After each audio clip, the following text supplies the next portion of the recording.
YouTube ప్రేక్షకులకు వీక్షకులందరికీ కూడా నమస్కారం. కార్యక్రమాన్ని ప్రారంభించేటువంటి ముందు చక్కటి శ్లోకంతో కార్యక్రమాన్ని ప్రారంభం చేసుకుందాం. శ్రీ విద్యాం జగదాం ధాత్రీం దుర్గస్థితిలయేశ్వరీం నమామి లలితానిత్యం మహాత్రిపుర సుందరీం చతుర్భుజే చంద్రకళావతాం తే కుచున్నతే కుంకుమాలాకశోనాం పుండ్రక్షుభాషాం కుశపుష్పవానాం హస్తే నమస్తే జగతే కపాదః జ్ఞానానందమయం దేవం నిర్మలాస్ఫటికాకృతిం ఆధారం సర్వజ్ఞానాం హయగ్రీవముపాస్మే. జయ శ్రీమన్నారాయణ. మరి ఈరోజు ముఖ్యమైనటువంటి విషయాలలో భాగంగా ద్వాదశ రాశుల వారు ఏమిటి, ముఖ్యంగా శత్రు బాధలు తొలగిపోవడానికి, అలాగే శత్రువులు వారి మరి అభివృద్ధి చెందకుండా ఉండడానికి, అలాగే శత్రు నాశనం కావడానికి, అలాగే మనం జీవితంలో అనుకున్నటువంటి విషయాల రీత్యా మంచి అభివృద్ధి చెందడానికి ద్వాదశ రాశుల వారు ఏ దేవత ఆరాధన చేసుకుంటే, ఏ పరిహారాలు చేసుకుంటే, మరి ఏ హోమాలు చేసుకుంటే వీరికి బాగుగా ఉంటుంది అనేటువంటిది ఈ వీడియోలో తెలుసుకుందాం. మీనరాశి వారు ఎవరైతే ఉన్నారో శత్రుబాధలు తొలగిపోవడానికి, శత్రువులపై విజయం సాధించడానికి, అనుకున్నటువంటి పనులలో దిగ్విజయం సాధించడానికి, మంచి అభివృద్ధి పదంలోనికి రావడానికి ఏ దేవీ దేవత ఆరాధన చేసుకోవడం, అలాగే పరిహారాలు ఏమిటి, ఏ హోమాలు చేసుకున్నట్లయితే వీరికి బాగా ఉపకరిస్తుంది అనేటువంటి విషయాలు తెలుసుకుందాం. మరి మీనరాశి వారు ఏ నక్షత్రాల వారు అవుతున్నారయ్యా అంటే, పూర్వభాద్ర నక్షత్రం 4వ పాదం, ఉత్తరాభాద్ర నక్షత్రం 1, 2, 3, 4 పాదములు, రేవతి నక్షత్రం 1, 2, 3, 4 పాదముల వారు కలిసి ఏమిటి మీనరాశి వారు అవుతున్నారు. వీరి యొక్క జాతక లక్షణాదులు గనక గమనించినట్లయితే వీరికి మధుర పదార్థముల యందు అమితమైనటువంటి ఇష్టం ఉంటుంది. శాకాహార భోజనాన్ని చాలా బాగుగా ఇష్టపడుతూ ఉంటారు. అలాగే బహు సుందరమైనటువంటి అందమైనటువంటి రూపలావణ్యం కలిగినటువంటి వ్యక్తులు. అలాగే వీరికి పాలు, పెరుగు, నెయ్యి వీటిపై అమితమైనటువంటి ఆసక్తి ఉంటుంది. సొగసైనటువంటి ముఖవర్చస్సు ఉంటుంది. స్థూలమైన సుందరమైనటువంటి దేహం, అలాగే శత్రువులను జయించేటువంటి వారు, అందమైనటువంటి నేత్రములు కలిగినటువంటి వారు, అలాగే కష్టపడి మరి అభివృద్ధిలోనికి వచ్చేటువంటి వారు, చాలా కష్టాలతో కూడుకున్నటువంటి పనులు చేస్తూ ధనార్జన చేస్తూ ఉంటారు. అలాగే మంచి ఆచార నిష్ఠా గరిష్ఠులుగా ఉంటారు. అలాగే వీరికి వేదశాస్త్రములు, ఉపనిషత్తులు, తత్వశాస్త్రములపై అమితమైనటువంటి ఆసక్తి ఉంటుంది. అలాగే మంచి విద్యాభివృద్ధి ఉంటుంది. విద్యా సంస్థలు నెలకొల్పడం కానివ్వండి, మంచి విద్యావేత్తలుగా ఉండటం కానివ్వండి, ప్రొఫెసర్స్గా ఉండడం కానివ్వండి, మంచి డాక్టర్స్ కానివ్వండి కావడానికి అవకాశం. అలాగే వీరు రాజకీయ రంగాలలో కూడా బాగా రాణిస్తారు. మంచి సామాజికవేత్తలుగా కూడా ఉండడానికి అవకాశాలు అనేటువంటివి ఎక్కువగా ఉన్నాయి. ఇవి వీరి యొక్క జాతక లక్షణాలు. ఇక మీనరాశి వారు శత్రువులపై విజయం సాధించడానికి, వారి యొక్క శత్రు బాధలు తొలగిపోవడానికి, మంచి అభివృద్ధిలోనికి తప్పకుండా మీనరాశ్యాధిపతి అయినటువంటి గురుగ్రహం యొక్క అనుగ్రహం తప్పకుండా ఉండవలసిందే. దాని రీత్యా ప్రతినిత్యము కూడా గురుగ్రహ ధ్యాన శ్లోకాన్ని పఠించడం, అలాగే మీకు విద్య నేర్పినటువంటి గురువులను, ఆచార్యులను, మంత్రోపదేశం చేసినటువంటి గురువులను కూడా నిత్యం స్మరించుకోవడం, వారి యొక్క నామస్మరణ చేసుకోవడం కూడా ఉత్తమమైనటువంటిది. ఇక గురువారం రోజున నవగ్రహాలలో గురుగ్రహానికి ముఖ్యంగా పసుపు రంగు గల వస్త్రం సమర్పించడం, అలాగే పసుపు రంగు గల పుష్పాలతో స్వామివారికి అర్చన చేసుకోవడం విశేషమైనటువంటి ఫలితాలను ఇస్తుంది. అలాగే శనగలు ఉడకబెట్టినవి ఆ రోజున అక్కడ ఆవులకు తినిపించడం కానివ్వండి చేసినట్లయితే ఉత్తమమైనటువంటి ఫలితాలను పొందుతారు. అలాగే గురువారం రోజున బ్రాహ్మణోత్తముడికి పసుపు రంగు గల వస్త్రాలతో పాటుగా కేజింబావు శనగలు దానం చేయండి. అదే రోజున విశేషంగా పేదలు, వృద్ధులు, బ్రాహ్మణులు, ఇంకా తదితర భిక్షాటన చేసేటువంటి వాళ్ళు గనక ఉన్నట్లయితే ఆ దేవాలయ ప్రాంగణంలో లేదంటే మీ దగ్గర ప్రాంతాలలో ఉన్నటువంటి వారికి పసుపు రంగు గల వస్త్రాలు, పసుపు రంగు గల పళ్ళు, పసుపు రంగు గల పళ్ళు మనకు ఆ సమయానికి దొరకనట్లయితే ఏదో రకమైనటువంటి పళ్ళు కానివ్వండి విశేషంగా దానం చేయండి. గురువారం రోజున విశేషంగా దత్తాత్రేయ స్వామి వారి యొక్క దేవాలయం కానివ్వండి, దక్షిణామూర్తి స్వామి వారి యొక్క దేవాలయంలో కానివ్వండి విశేషంగా, లేదంటే బాబా దేవాలయంలో కానివ్వండి విశేషంగా ఏమిటి చక్కగా అన్నప్రసాద వితరణ చేయండి.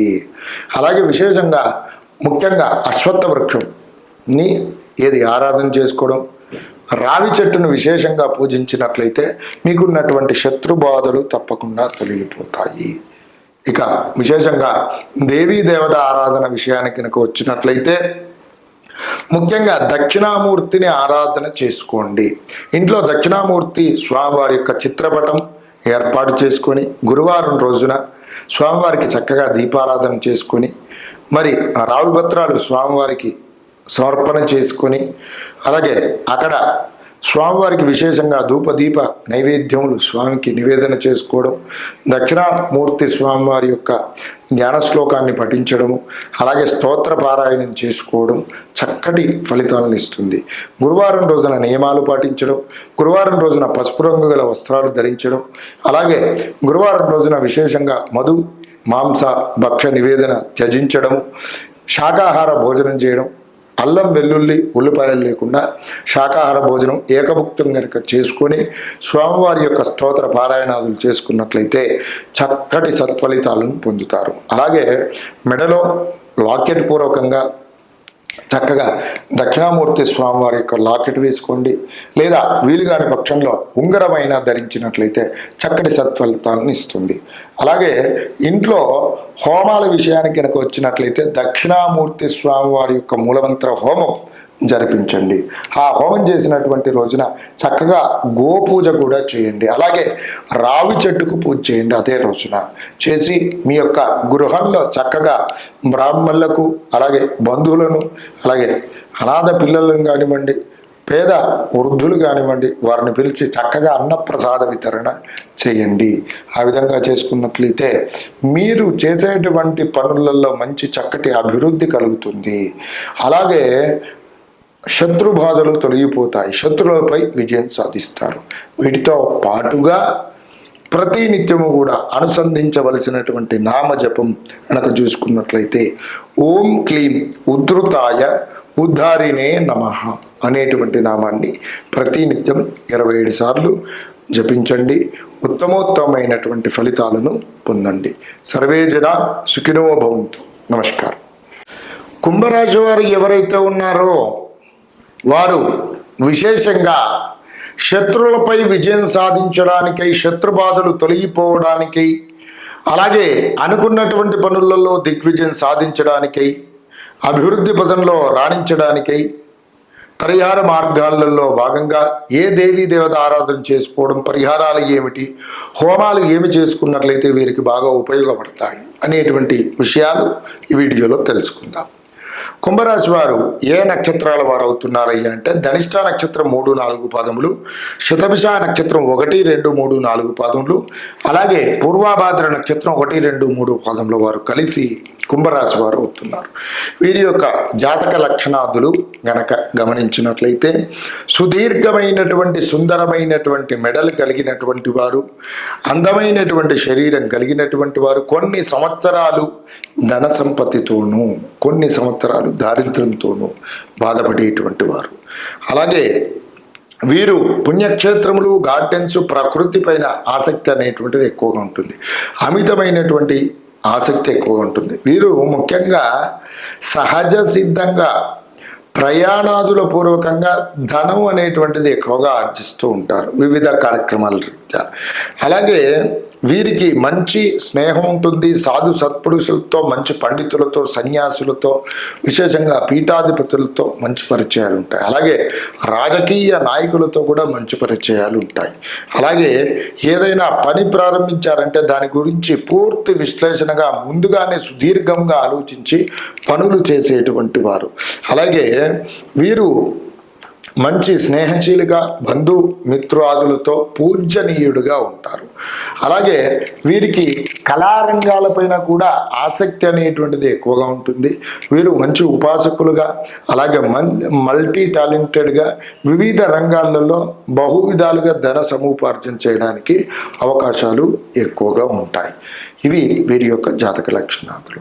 కుంభరాశి వారు ముఖ్యంగా శత్రువులపై విజయం సాధించడానికి, శత్రుబాధలు తొలగిపోవడానికి, అనుకున్నటువంటి పనులలో దిగ్విజయం సాధించడానికి, అభివృద్ధి పదంలో రావడానికి తప్పకుండా ఈ రాశినాథుడైనటువంటి శనేశ్వరుడి యొక్క అనుగ్రహం తప్పకుండా ఉండవలసిందే. కాబట్టి ప్రతినిత్యము కూడా శనిగ్రహ ధ్యాన శ్లోకాన్ని పఠించండి. అలాగే శనివారం రోజున బ్రాహ్మణోత్తముడికి నల్ల కంబళి కానివ్వండి, నల్ల దుప్పటితో కానివ్వండి, నల్ల వస్త్రంతో కానివ్వండి, వాటితో పూర్వకంగా బెల్లము, గొడుగు, అలాగే కేజింబావు నల్ల నువ్వులు దానం చేయండి. అదే రోజున శనివారం రోజున తమకు తోచిన విధంగా దుప్పట్లు కానివ్వండి, కంబళ్ళు కానివ్వండి, నల్లటి పళ్ళు కానివ్వండి, విశేషంగా పేదలకు, వృద్ధులకు, బ్రాహ్మణులకు, పిల్లలకు కానివ్వండి అక్కడ దానం చేయండి. అదే రోజున అన్నప్రసాద వితరణ అనేటువంటిది జరిపించండి. విడవకుండా ఒక శనివారములు నియమాలు పెట్టుకొని తప్పకుండా శనివారము రోజున శనికి తైలాభిషేకం చేసుకోవడం, శనేశ్వరుడికి నీలి రంగు గల పుష్పాలతో అర్చన చేసుకున్నట్లయితే మీరు తప్పకుండా శత్రువులపై విజయం సాధిస్తారు. అలాగే మీ యొక్క ఉన్నటువంటి అపమృత్యు దోషములు కానివ్వండి, అనేకమైనటువంటి సంకటములు కానివ్వండి తొలగిపోవడానికి ఆస్కారాలు ఎక్కువగా ఉన్నాయి. ఇక వీటితో పాటుగా దేవీ దేవత ఆరాధన విషయాలలో కనుక చూసుకున్నట్లయితే వీరు ముఖ్యంగా జగన్నాథుణ్ణి ఆరాధన చేసుకోవడం, అలాగే శ్రీకృష్ణ పరమాత్ముని యొక్క ఆరాధన కూడా చేసుకోవడం చక్కటి సత్ఫలితాలను ఇస్తుంది. మరి వీటితో పాటుగా మీ ఇంట్లో గనక చూసుకున్నట్లయితే శనివారం రోజున జగన్నాథుడి యొక్క విగ్రహం ఉన్న, శ్రీకృష్ణ పరమాత్ముని యొక్క విగ్రహం కూడా ఉన్నట్లయితే అభిషేకం చేసుకుని చక్కగా తులసీ దళాలు స్వామివారికి సమర్పించండి. నివేదిత ధూప దీప నైవేద్యాలు స్వామికి నివేదన చేయండి. చక్కగా పచ్చకర్పూరంతో హారతి ఇవ్వండి స్వామివారికి. మరి సువాసన గల పుష్పాలు స్వామివారికి అర్చించండి.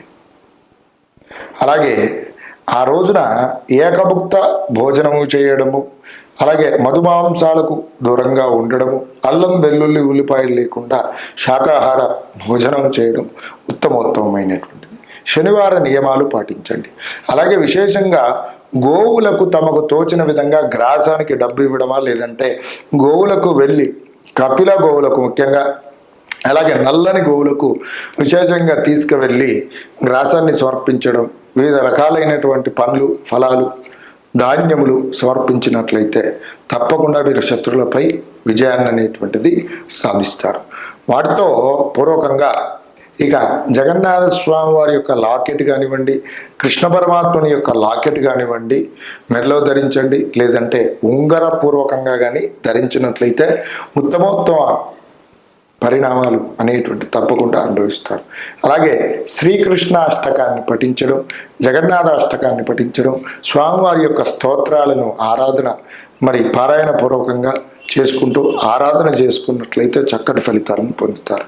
ఇక ఇంట్లో గనక చూసుకున్నట్లయితే ఒకసారి ఇంట్లో సుదర్శన హోమాన్ని నిర్వహించడం కానివ్వండి, లేదంటే ముఖ్యంగా కృష్ణ పరమాత్ముని యొక్క, శ్రీకృష్ణుని యొక్క మూలమంత్ర హోమము, లేదా జగన్నాథ స్వామి వారి యొక్క మూలమంత్ర హోమం కానివ్వండి చేసుకున్నట్లయితే తప్పకుండా చక్కటి ఫలితాలను అనుభవిస్తారు. ఆ హోమం చేసుకున్నటువంటి రోజున విశేషంగా పేదలకు, వృద్ధులకు, బ్రాహ్మణులకు దానం చేయండి. తమకు తోచిన విధంగా వస్త్రదానాలు, ఫలదానాలు, అన్న సంతర్పణ కార్యక్రమం నిర్వహించండి. తగుపూర్వకంగా చేసుకున్నట్లయితే చక్కటి సత్ఫలితాలు పొందుతారు. వీటితో పాటుగా ప్రతినిత్యము కూడా మీరు పఠించవలసినటువంటి నామజపం కనుక చూసుకున్నట్లయితే ఓం శ్రీం ఉపేంద్రాయ అచ్యుతాయ నమః అనేటువంటి నామాన్ని ప్రతి నిత్యము కూడా మరి 27 సార్లు పఠించినట్లయితే శత్రువులపై విజయము, మంచి అభివృద్ధి, శత్రుబాధలు తప్పకుండా తొలగిపోతాయి. నమస్కారం.